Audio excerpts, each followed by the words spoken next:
Nadie sabía con certeza de dónde provenía la canción. Se cantaba desde siempre en el pueblo de Valdelumbre, un caserío perdido entre las nieves eternas del norte, donde las montañas se curvaban como espaldas dormidas y la niebla jamás se disipaba del todo.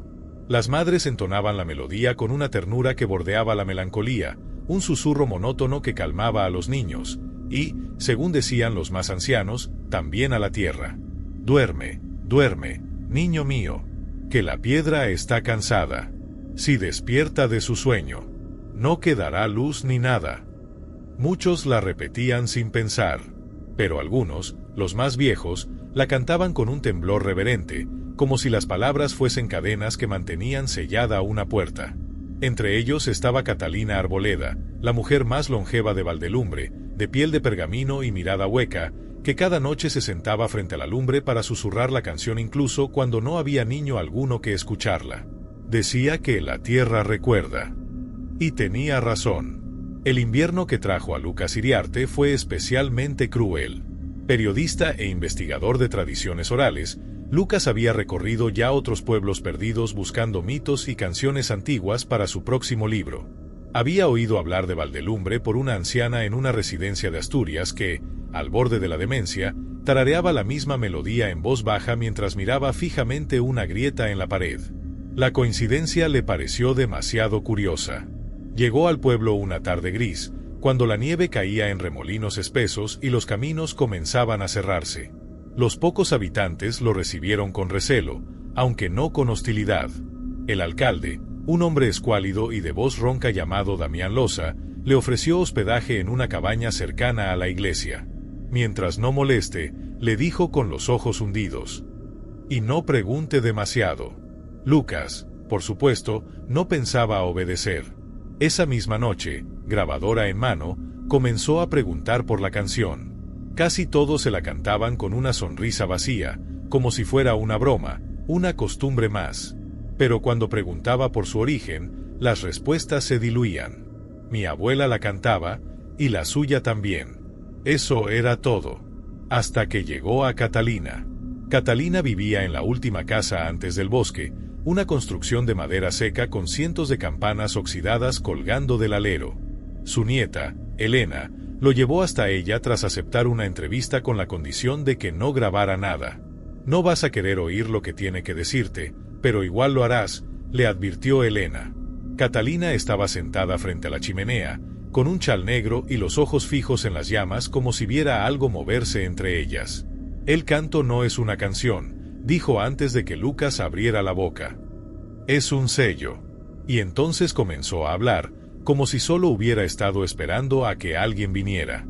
Hace más de 1000 años, cuando los hombres aún vivían con miedo de los bosques, un pueblo prehistórico se asentó en Valdelumbre. Tenían un lenguaje propio, tallaban signos en la roca y adoraban a un ser que habitaba bajo tierra, al que llamaban Carsul, el que late en la piedra. No lo veneraban por amor. Lo hacían por terror. Carsul dormía en una cámara de piedra bajo la montaña, donde su cuerpo, dicen, era tan grande que se confundía con la tierra misma. Cada cierto tiempo, despertaba un poco, y el suelo temblaba. Entonces ellos cantaban. No era una canción. Era un conjuro fonético, un patrón de sonidos que inducía sueño a la criatura. Lo cantaban todos juntos, desde niños hasta ancianos. Un coro humano para mantener adormecido al ente bajo sus pies. Pero un día el pueblo desapareció. Unos dicen que Carsul despertó. Otros que lo sellaron para siempre con un último canto antes de perecer. Lo único que quedó fue la melodía, y el conocimiento transmitido en secreto, de generación en generación. Lucas escuchaba con escepticismo, pero algo en la voz de Catalina le erizaba la piel. ¿Y si se deja de cantar?, preguntó. ¿Qué ocurre? Entonces la piedra respira. Y cuando lo hace, la sangre sube desde el suelo. Lucas no pudo dormir esa noche. La nieve golpeaba el techo como si algo rascara desde fuera. Y a las 3:07 de la mañana, lo sintió. Un temblor. Leve, como un suspiro contenido bajo tierra. Lo suficientemente tenue como para no alarmar al pueblo, pero para él fue como el crujido de una puerta entreabriéndose. Al día siguiente, regresó a casa de Catalina, pero Elena lo detuvo en la entrada. Murió esta madrugada, le dijo, sin emoción. Justo después de cantar la última estrofa, Lucas, con la grabación en su bolsillo, sintió un escalofrío recorrerle la columna. Recordó la advertencia del alcalde, el miedo en los ojos de los ancianos, el temblor, y por primera vez se preguntó si había cometido un error al llegar. Los días pasaron con un frío cada vez más denso. La nieve se volvió hostil. Nadie salía de sus casas. Los niños, incluso dormidos, comenzaban a llorar en medio de la noche. Y las madres dejaron de cantar. No por descuido, no por negligencia. Lo hicieron a propósito. Lucas lo descubrió en la taberna del pueblo cuando escuchó a un grupo de hombres decir que, si el canto solo servía para mantenerlo dormido, quizás lo mejor sería dejarlo despertar. Al menos entonces todo terminaría, decían. ¿Terminar qué?, preguntó Lucas. El frío, el hambre, el peso de esta maldición. Porque sí, el pueblo sabía. Todos lo sabían, pero ninguno quería seguir. Estaban hartos de vivir con el miedo enterrado, hartos del canto, hartos de la espera. Preferían el fin a la vigilia. Esa noche, nadie cantó. Lucas despertó a las 2:46 de la mañana. El suelo vibraba como un tambor lejano. Las paredes de la cabaña crujían.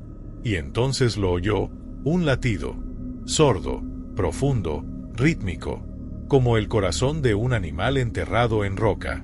Bajó colina abajo, entre la nieve, con una linterna temblorosa y el canto de Catalina grabado en su grabadora. Y allí, en la iglesia, vio cómo las piedras del altar comenzaban a resquebrajarse. Debajo del suelo, algo se movía, algo inmenso. El aire olía a óxido, a sangre antigua, a lodo.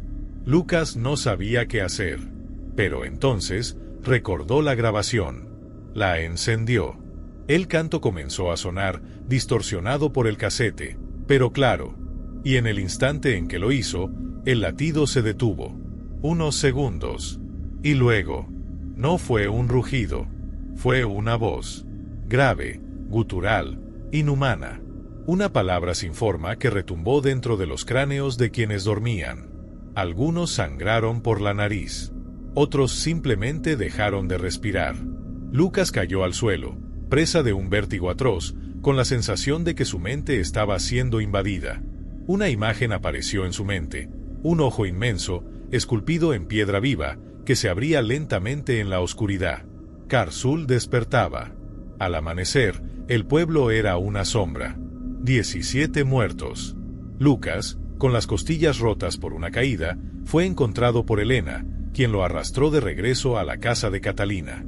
Allí, entre sus pertenencias, descubrieron un libro viejo, con signos tallados en lengua desconocida. Era el canto, completo. Con ayuda de Elena, lo transcribieron, fonema por fonema, y esa misma noche reunieron a los sobrevivientes en la plaza. Cantaron, no como cuna, sino como ritual. Con las voces quebradas, los dientes castañeteando por el frío, cantaron. Y debajo de ellos, el latido se calmó.